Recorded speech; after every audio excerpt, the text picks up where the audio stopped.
Hi, and welcome to the U World Order Showcase podcast. Today we have with us Mike Vera. He is a board certified health coach and also a host of Healthy and Awake podcast. His mission is a more healthy and awake world place for us to all live. Welcome to the show, Mike. It's really great to have you here. Thanks, Jill. This is going to be fun. I think so. So, what got you started in all of this? It's kind of health coaching is not like something I thought about being when I was growing up. Did you? No, definitely not. And it's still a new and emerging thing. And I guess on that note, one of the biggest challenges I do face is trying to help people understand exactly what health coaching is. And that's a whole conversation. But what really got me started, as weird as this sounds, is at 13 years old, George Carlin really woke me up. The stand-up comedian George Carlin told me, challenge authority, question everything, be skeptical. And as a 13-year-old kid, I was not hearing these things before. All I was hearing actually was the opposite. Listen to authority, do your homework, go to your room. It's all, authoritative instructions. So that really was like when my consciousness shifted on, I feel like, in a big way. Mhm. And so that moment, some might call it a red pill moment, a waking moment, that never went away. And really, in my mission with Red Pill Health and Wellness to make the world a healthier, more awake place, it all really does come back to that waking up moment with George Carlin. So that's what I'm here to do. I actually got to see George Carlin in concert once. It Wow, was that's a amazing. really small venue in San Diego, California, back in the 80s. Wow, I'm jealous. It was amazing. We were sitting outside. It was outside even. The ocean was over on the side. It was an experience and I'll never forget it. Oh, I And he bet. was an incredible human being, way before his time. Hmm. Just the things that he put out there, the freeing up of our vocabulary. Was back in the day when they were still censoring stuff. I don't know if you're old enough to remember the Smothers Brothers, but No, oh, you should look them up. I'll write them They down. were Yeah. an amazing group, couple men. But they're funny as all get out, but they were always pressing um, the what do you call them? The people that correct the propaganda people, censors. I do have to Yeah. come up with a word. They're always I wasn't pressing the sure if you were censors. referring to like what is it, the FTC or something like that that Yeah, does the yeah, yeah. I think they do the censorship. Well, it was actually the studios in the 70s, the Okay. 60s and 70s that were regulating what kind of content could be put out there. And I saw one of them on the Smother or on the Johnny Carson show, and he was bombed. It, obviously drunk. Yeah. I mean, that was back in the day. And I didn't watch that much TV when I was growing up because we lived overseas and I didn't have a television in my own home. Hmm. It was when I was babysitting somebody else, I saw that show. But anyway, back to health coaching. Now that we've detoured off into the censorship realm, which Yeah. is kind of like, it's kind of relevant to what we're talking about in terms of what you're doing. So what is your goal? What's your mission? How do you frame that for people? Yeah, it really is to make the world a healthier, more awake place. And, so we can address health first. As a Mhm. health coach, I help people change their habits and behaviors. And it's very conversational, right? So I like to call it collaborative critical thinking. We use that word a lot when I post and in my videos and my podcast, collaborative critical thinking, because the reality is most people know what they should do for their health. Most people know they should maybe be moving around than they already are. They should maybe not be eating that junk food at midnight, flipping through their phone. They know they should eat maybe some more real food and less processed food. Most people know these things, but it's a matter of not only implementing them, but making them stick, like really sustaining those behaviors, because health is this ongoing process. And so a health coach is really I guess you could say, a partner along that process. And through collaborative critical thinking, we determine, what's worked for you in the past. What have you tried in the past that didn't work, and where did you go wrong? What can we do differently this time? What's your routine like now, and how can we fit in small changes over time? So a lot of different things to think about. Mhm. Now, in terms of awake, there's a lot more to that, because just like there's several layers to health, there's several layers to being awake. I had my first waking up moment with George Carlin at 13 years old, and it's not like I stopped waking up to things. Like every day I still wake up to things that I didn't know before. And really we focus on propaganda, influence, institutional corruption. When the government's telling us to look away, we look even closer. When they say trust the science, trust the experts, don't question us, we especially look even closer. So that's a big part of what it means to be healthy and awake. It's not just the exercise and the eating right, but it's really being skeptical and being a critical thinker. Yeah, and that's really important, probably now more than any other time that I can remember in history. Well, I'm old, so I remember a lot of things that went on when people were just trusting the government. They really thought that the government had our best interest at heart, and it has never been true. I'm sorry to burst anybody's bubble out there, but they really are in it for the money and the power and personal personal gain at everybody else's expense. Um, they don't really care about us. We're just like we're slaves to their system. There's just no other way to put it. They work us. They want our money. There's a lot of evidence for that too. People don't like to hear that. And believe me, I put a lot of stuff out there very similar to what you're saying, like be skeptical of the government, like look at some of the atrocities they've committed. Look, just look at what's there. And there are some people, for whatever reason, who adamantly defend the government, or adamantly dismiss any potential claims that they could have done anything malicious. Many people just refuse to believe it, which is fine. I personally, as well as us at Red Pill Health and Wellness, we respect differing opinions, and we're not judging anybody. We come from a place of compassion. But I think these are conversations worth having, because, I mean, some of this stuff is just undeniable. I mean, top of my head, Tuskegee incident is one egregious example of some pretty horrific acts on behalf of the government. And people act like, oh, that could never happen again today. Well, look at the past few years. So I'll leave it there. Yeah, just did it on a bigger scale. Yeah. But there was good parts to that because when you do something so egregious and you try to do it on a global scale, it makes a larger number of people aware of what's happening. And and it you can reach a tipping point, and it doesn't take that many people to hit the tipping point. And then you get people like you and I out there going, hey, your health is really important to you. Pay attention to what people are doing out there that is impacting your health, because there's policies that are made that impact things that do impact your health. And if you're not aware of those things, 5G is a good example. It's great. It's really fast internet, but it has repercussions to your health. And some people are really sensitive to it and aren't even aware that it's causing them health problems. Um, your the air that you breathe, the policies that are made around pollution directly impact your health and the health of your loved ones, and the water supply. I mean, all of these things are public policy things that directly impact how we live and the quality of our lives. And to be fair, there have been some things that have been done, especially in the 70s, um, that really have sort of shifted the way things were going. And those were policy changes.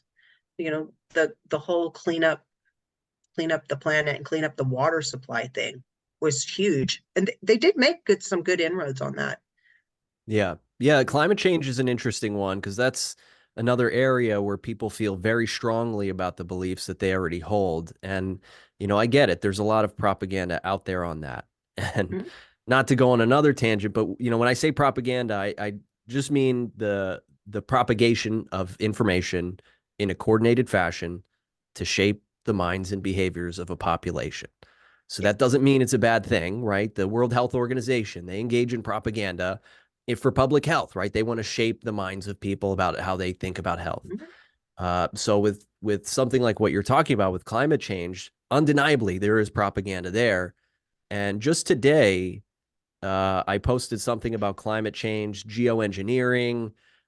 This is basically well documented government efforts, not only in the US, but across the world, Mhm. to use several different tactics to manipulate the weather.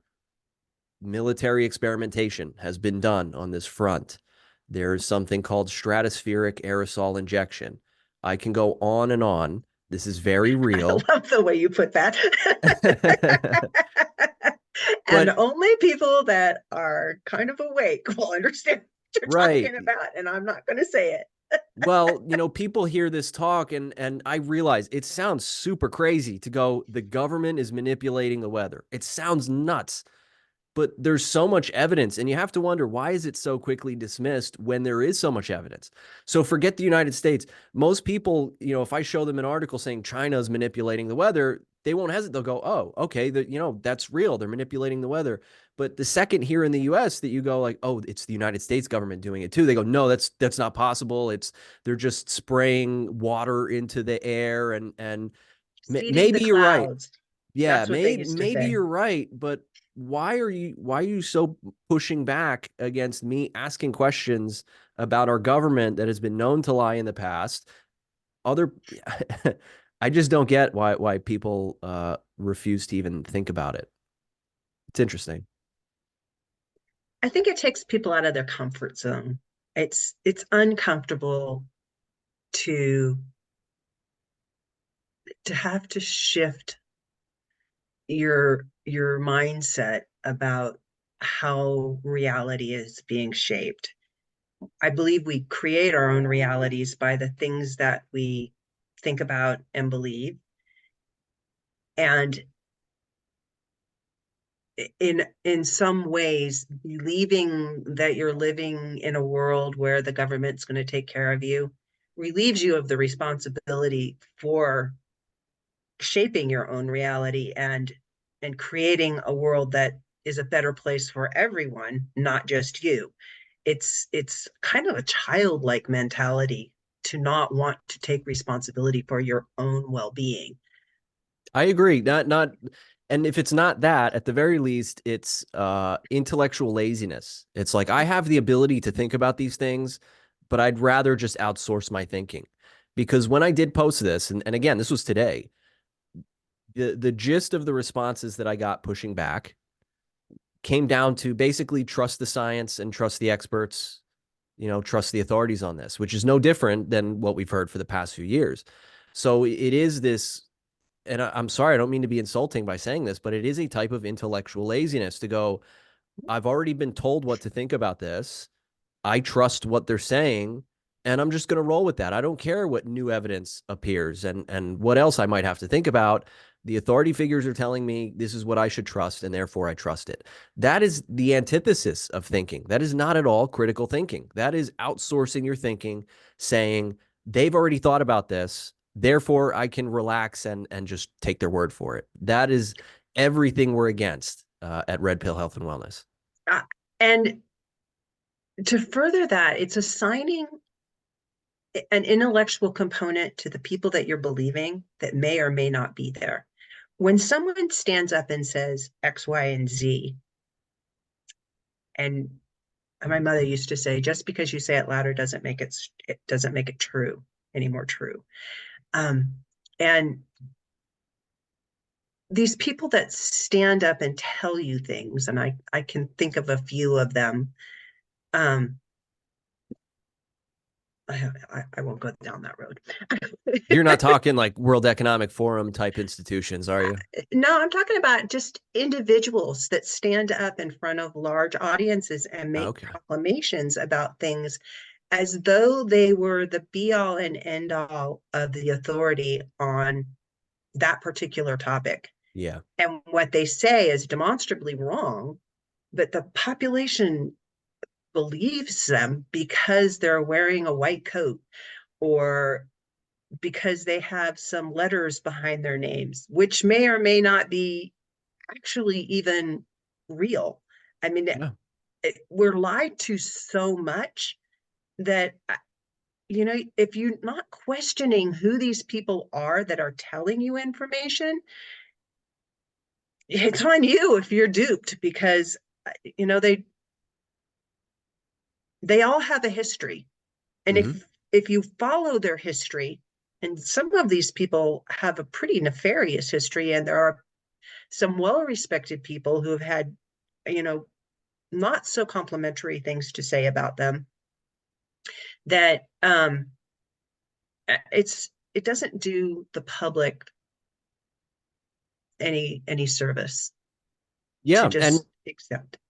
well, you hit the nail on the head saying that somebody wearing a white coat and presenting themselves in a certain way can really make it easier for people to follow the advice that that person's giving.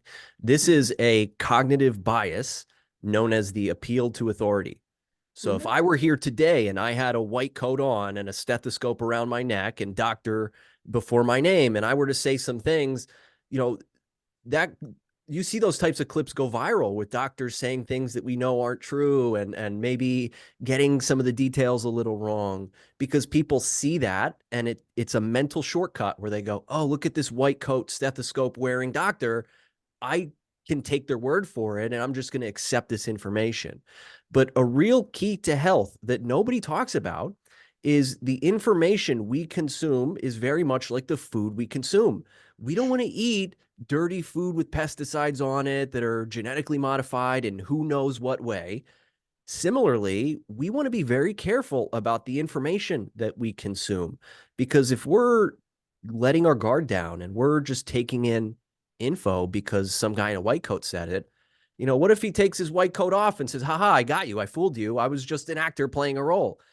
We need to be more skeptical of these sorts of things so that we can actually make decisions that are in our best interest instead of in the best interest of whatever propagandist is out there, putting out manipulative information.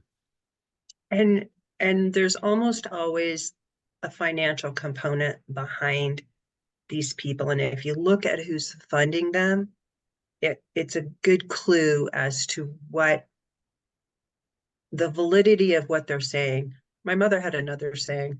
My mom had a lot of good sayings. She drove me crazy, but she had a lot of good sayings. One of them was quote your source. So it went along with just because you say it louder doesn't make it true. Yeah, definitely. It was a little woman, but she was deadly in an argument. You need to look at the source that they're quoting, or you need to investigate the base documents that people are making claims about for yourself. The information is available. We live in the internet age and everything is available on the internet, which is kind of a two-edged sword because not everything that is available, if you're looking at somebody who's synthesizing the information for you, that's where you get into trouble. But if you can look at the source documents yourself, and they're often not real easy to read on purpose, but if you take your time and you look through it, you can come to your own conclusion. And then after you've come to your own conclusion, or gathered at least some ideas about what's happening, then go and look at other people's ideas of synthesis out there, and then see what feels like it's true for you. And what's true for you doesn't have to necessarily be true for the next person. That's why Yeah, we're freedom of choice. beautifully said. Yeah, because one thing that happens a lot, especially with articles that have inflammatory headlines, really eye-catching headlines. Mhm. If somebody agrees with it already, then you get confirmation bias where, sometimes they just see the headline, they don't even read the article, and they go, oh, here's another article confirming what I already believe. Let me just keep going on about my day and just accept this information.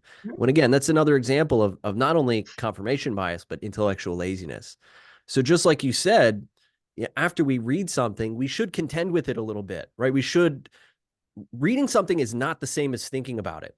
If Mhm. I'm reading an article, I'm kind of just consuming that food, consuming that information. That's not exactly thinking. So I still need to go, okay, well, let's challenge this a little bit, especially if I agree with it. Especially if I agree with it, because what's the harm in using that critical thinking to go, well, hey, I agree with this now, but let's engage in some critical thinking and pretend that I don't agree with this. Let me see what that feels like. Let me explore that a little bit. What would somebody say who disagrees with this? Even though I love hearing this, what would they say if they were very against it? And that's really how we find new ideas. And that's how we shed off old ideas that were wrong, because we can't claim to have all the right ideas in our head. All of us are wrong about something. But many people out there just carry themselves through life as if they've got it all figured out. And that gets people into trouble. It does. It does. And being willing to change if if you get new information, being able to change your mind. It's that's a hard one for a lot of people. They don't want to hear information because it might require them to make a different decision. Yeah. And, to actually shift that into health, I see that sort of thing all the time in health where I'll meet with somebody and maybe they've had trouble with some kind of goal like losing weight. And so we work together for a few weeks, and I've seen this multiple times where through conversation they'll have some kind of epiphany, and a common one is, oh, I've been my biggest obstacle. I've been the one holding myself back. And this is new information for them to take in. Sometimes they really have to pause and process this new information, because some people like to say, oh, it's my circumstances, it's my job, it's the kid, or the kids, it's the family, it's all these different things are preventing me from working on my health. It's like, well, didn't you tell me you were watching TV for a few hours multiple days out of the week before? Like, so you have some time to spend it. You're just, finding all these areas to blame instead of the reality of the situation. And I do say it differently than that in the coaching session, but that's the gist of it. And that leads to that epiphany moment where it's like, oh, I am making these decisions. I'm responsible for my decisions. I'm the one choosing to not do these healthy things that I want to do. And that can be a little disorienting. And sometimes just having to change behaviors, which does change who you are, because once you start changing things, you become a different person. And in making those changes, your life changes, and then things around you change. So it can be difficult for Yeah. people to, especially because I think somewhere in our heads we realize that any decision, big decision we make, is also going to come with ramifications, consequences of that decision, good and bad. You know. Yeah. It is difficult, but we do have mechanisms that influence our decisions. And here's a perfect example. How many times have any of us gone into Target and said, I want to buy just two things? And then we leave and we've bought 10 things or more. Well, so, okay, what happened there? Previously, we said, this is how I want to behave. This is who I am. I'm the guy that doesn't buy more than two things today. That's who I am right now. And that identity that we formed, that decision that we made beforehand, changed, just a few minutes later by the time we're leaving Target. What happened there? Well, our decisions are susceptible to influence by our environment. So the music, the positioning, the coloring, the packaging, the all these different factors really shaped the way that we thought. And it really moved the dial on the decisions that we made. So I say this because other people, business executives in suits, know how to motivate us to do the things they want us to do. So why do so many of us have trouble motivating ourselves to do the things we want to do? I think a big part of it comes from a lack of awareness of understanding these mechanisms. And when we don't understand how we can have our buttons pushed and how we can have our strings pulled, we leave ourselves vulnerable to the influence of others, to those corporate executives who just want you to empty your wallet so you buy all of these things that you don't really need. When really, if we understood it, we can say, all right, how can I construct my own environment to have such a powerful effect? I'd be crushing it. I would have that book written that I want to write. I would have that business that I want to build. I would lose that weight that I want to lose. It really comes down to understanding what makes us tick. When you're talking about that, I was thinking about our local Walmart. Walmart drives me crazy, but I used to like to shop there because I knew where everything was. And I'm not one of those kind of people that likes to go and wander through stores. I have a list. I Yeah. want to get what's on my list and I want to get out of there.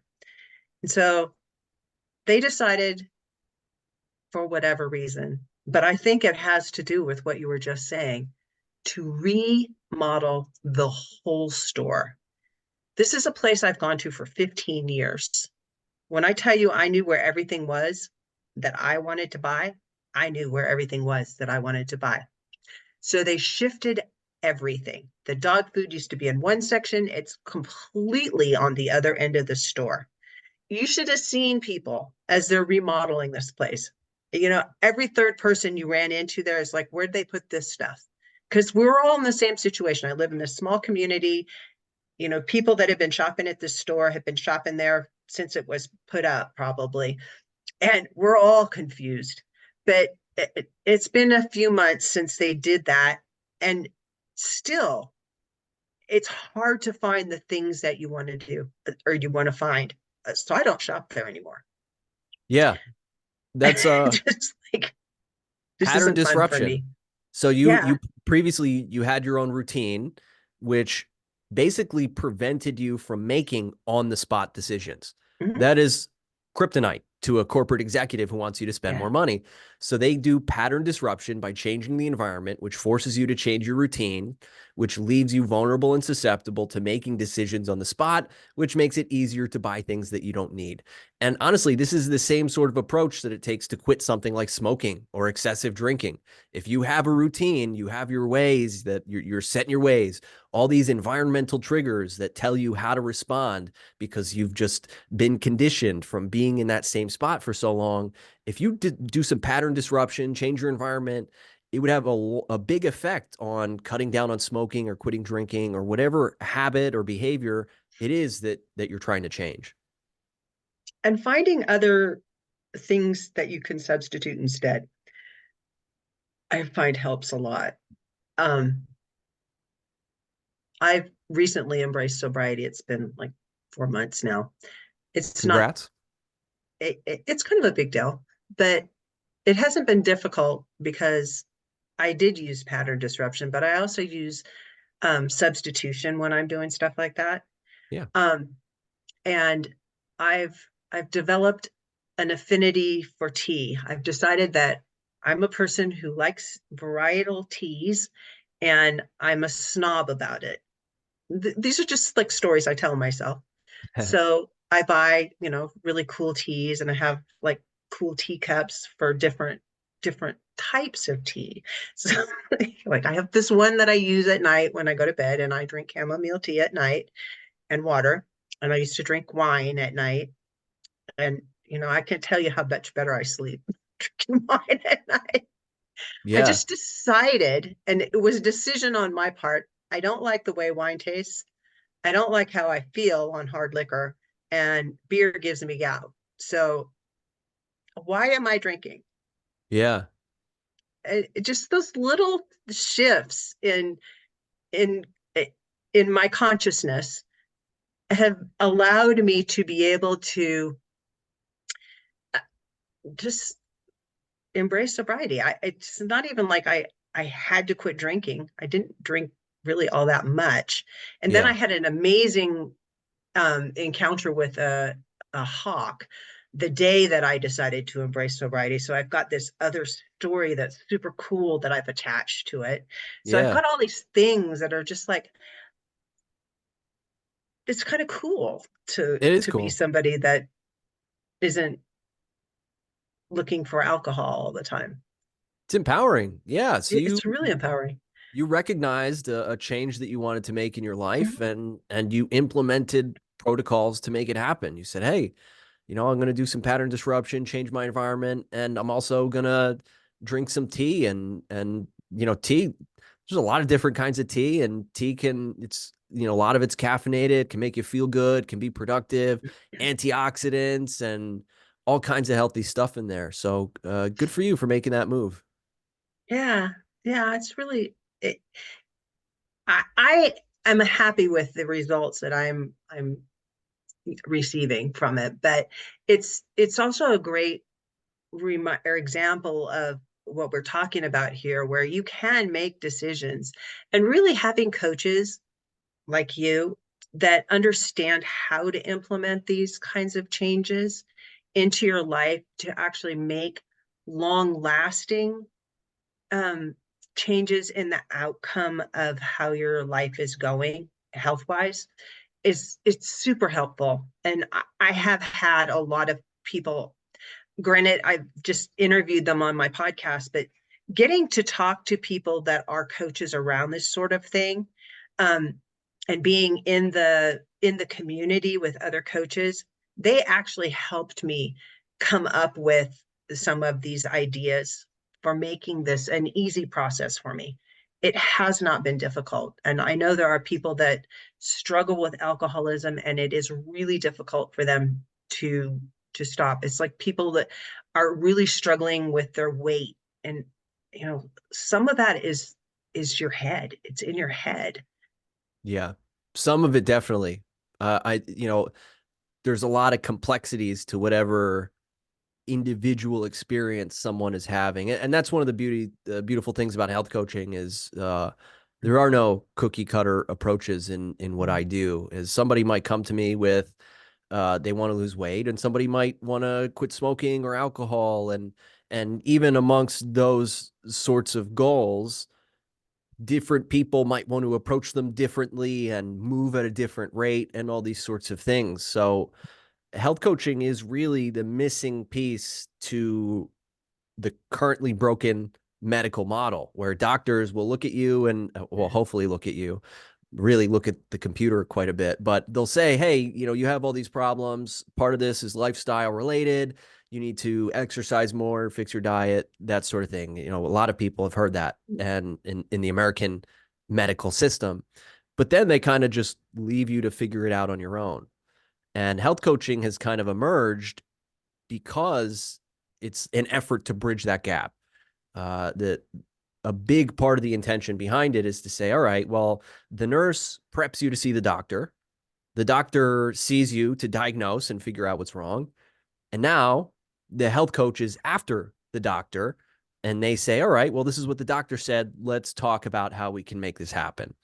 So that's kind of the quote unquote perfect picture version of it. But I go even further. I don't want to be part of a broken system. I'm not trying to fix a system that all these institutions and authority figures have said, hey, we're here to look out for you and your health. Meanwhile, health is declining more than ever. People are more Yes. infertile than ever. People have more chronic disease than ever. People are dying at a faster rate and they're dying at younger ages. How can anyone trust these people? So we're trying to be part of a separate system. My experience is that you go to the doctor and he says, I don't know what's wrong with you. Here, take this and it'll make the symptom not so severe. Yep. Or go do these tests that are, thousands of dollars. And then they still won't know what's wrong with you. Yeah. You may as well just go find a health coach and let them know what you've got going on. Yeah, you're probably going to have to go to the medical community for the tests because they're really good at testing, Mm-hmm. but they're not really good at figuring out what to do with that information. Whereas really health coaches are trained to take that information and work with you in a way that can actually affect change in your life and show you how to make these changes in a way that's not painful and doesn't require you to take some chemical that is going to alter something else in your body, because every time you take something in, your body has to process it. It's not like it, it's not like waving a magic wand over you. Yeah. You are artificially changing the way your body functions by adding these chemicals to your body. Yeah. Doctors are really good at doing what they're trained to do. I just don't believe that they're trained in the full story and they don't really focus on everything that we should be focusing on. Now, if I am in a car accident and I'm severely injured, you bet that I want to go see a doctor. I want to go to the ER and I want to get modern medicine, modern medical attention. That's what I want. But when we talk about chronic lifestyle disease, there are no mechanisms in place to really address these without going, what you have is essentially thought of by us as a pharmaceutical deficiency disorder. So let's give you Yeah, a pill and take it from there. And we think there's more to the story than that. yeah.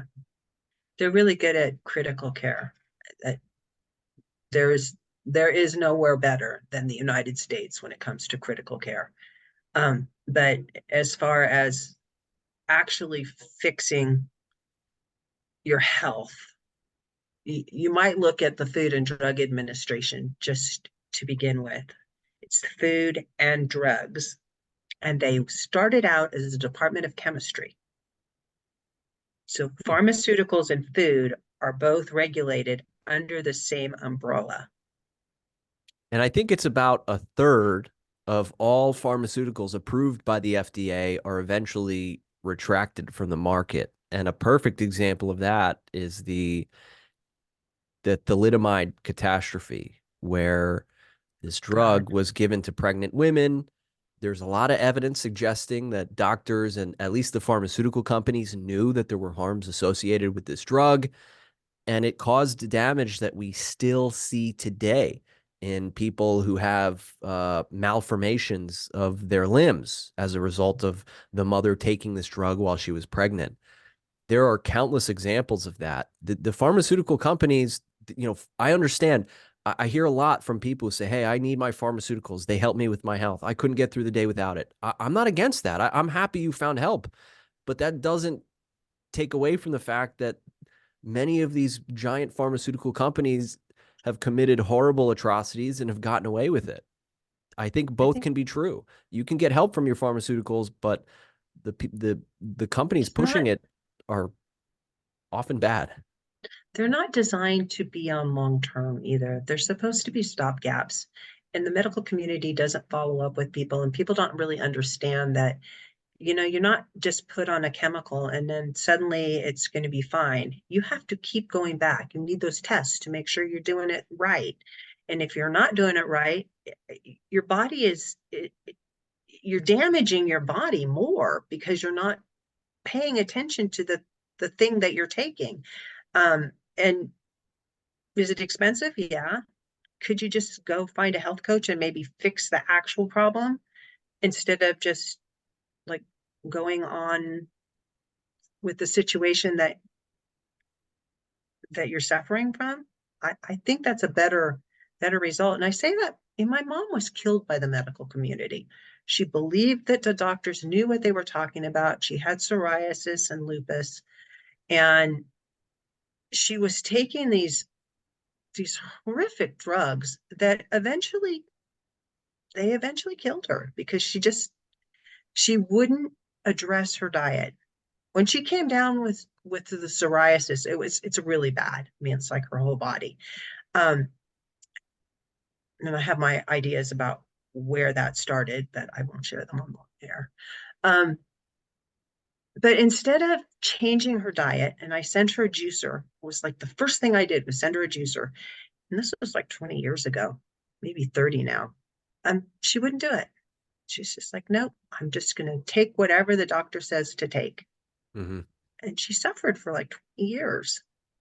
Yeah. Yeah, the pharmaceuticals, the way they're presented, make it easy to not focus on other areas of our life that maybe should be addressed first. Like you said, maybe our diet. But if our doctor's telling us, hey, look, the studies show that this drug solves your problem, well, it makes it easier for me to go, oh, well, my solution is right here in a bottle. Like I don't need to change my diet.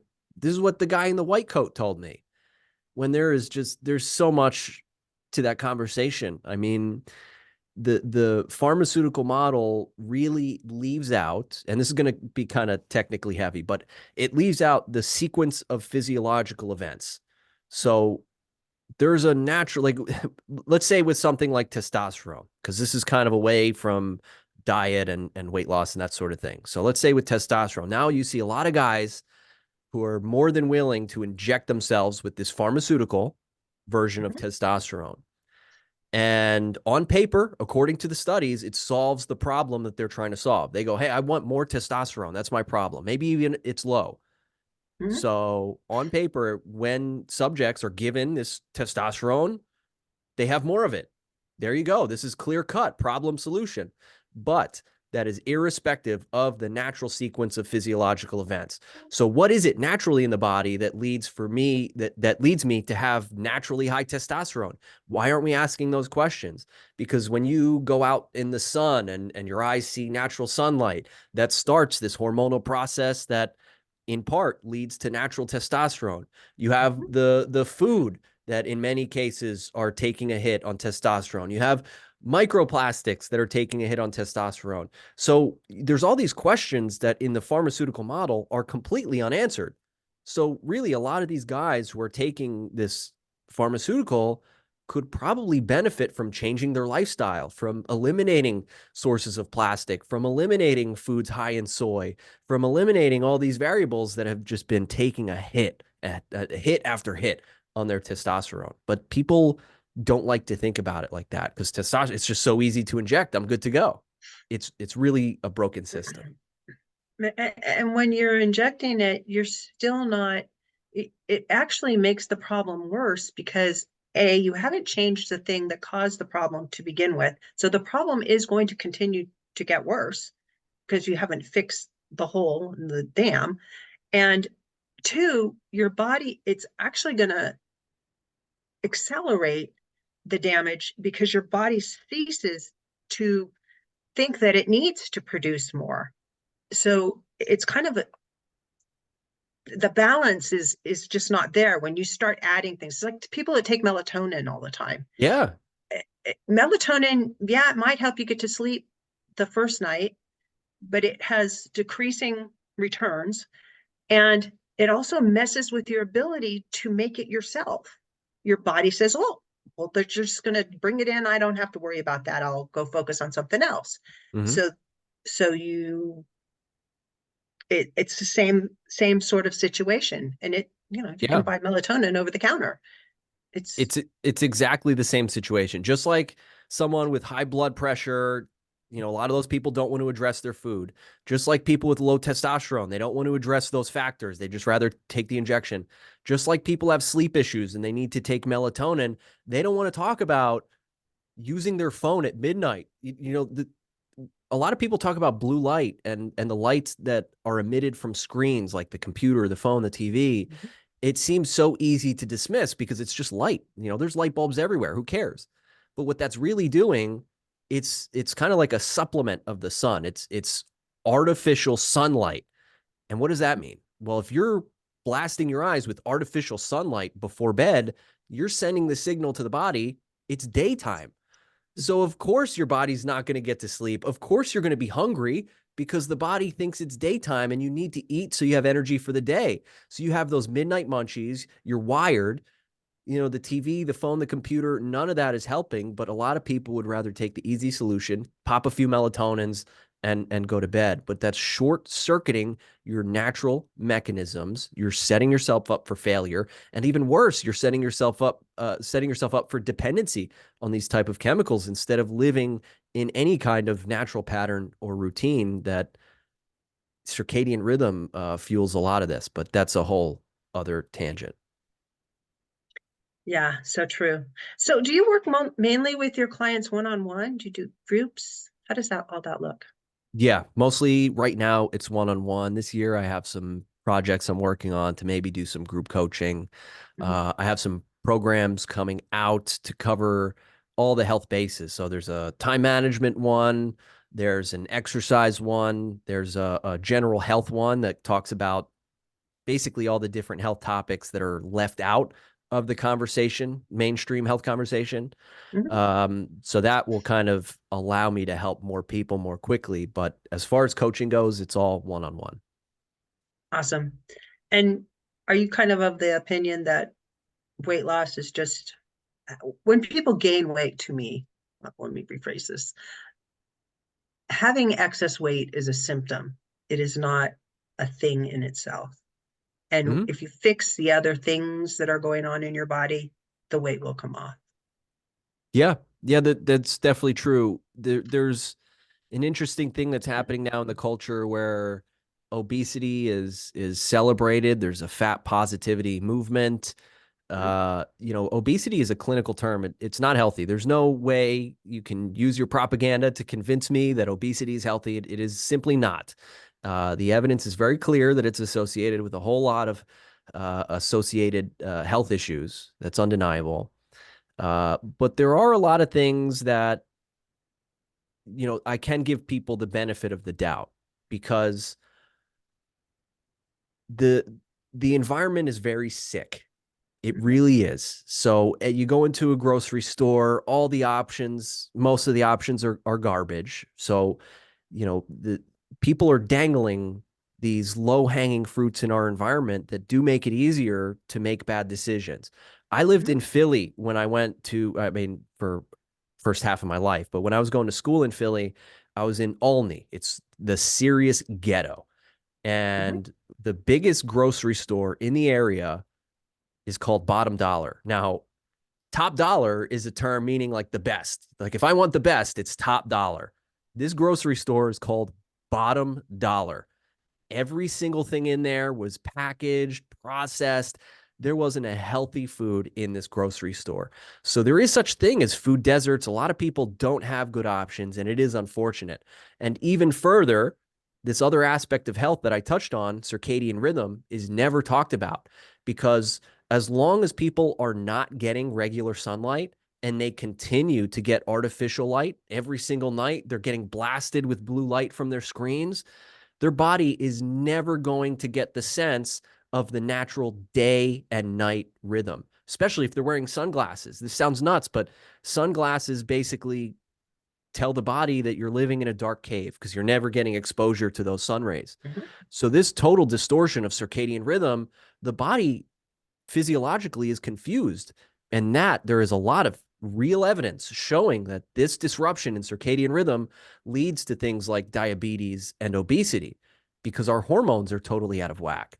So, Mhm. yes, there are a lot of people who could take some responsibility and accountability and make better decisions to exercise and eat healthier foods. That is true. But it is also true that in many ways they are set up for failure. So it's very complex. Yeah, it is. And there are a lot of, especially on the lower end of the scale, when you're talking about people that work in factories, they're set up to like make your life difficult Yeah, and to mess with your circadian rhythm. I know a lot of the factories around here, they switch people off between day and night shifts because they want more money and they want to keep their factories moving. And so you've got people that are their bodies are getting messed up because they're switching. And so their body doesn't really know what it should be doing at any given time. exactly. Really unhealthy. Well So said. how can people get a hold of you? So I have a show called Healthy and Awake Podcast. That's the best place to hear the things that I have to say. If you want to work with me, my website is redpillhealthandwellness.com, which I realize is a lot to type in. So if you go to mikevera.com, that's V as in Victor, ERA, mikevera.com takes you to basically my Linktree page with all the buttons on there. Awesome. And we'll be sure to put those in the show notes. So, Mike, what's the one thing you want to leave the audience with today? What do you hope they take away from this conversation? Be skeptical and critical think. It might be tempting to listen to the people in the white coats or the authority figures or the well-established institutions. It can be very tempting to listen to them. And I'm not saying distrust them and become a crazy paranoid maniac, but having a sense of skepticism is healthy. It does prevent us from making decisions that might not be in our best interest. So stay healthy, stay awake, and stay skeptical. Thank you so much for joining me today. This has been really informative. Thank you, Jill. This was great.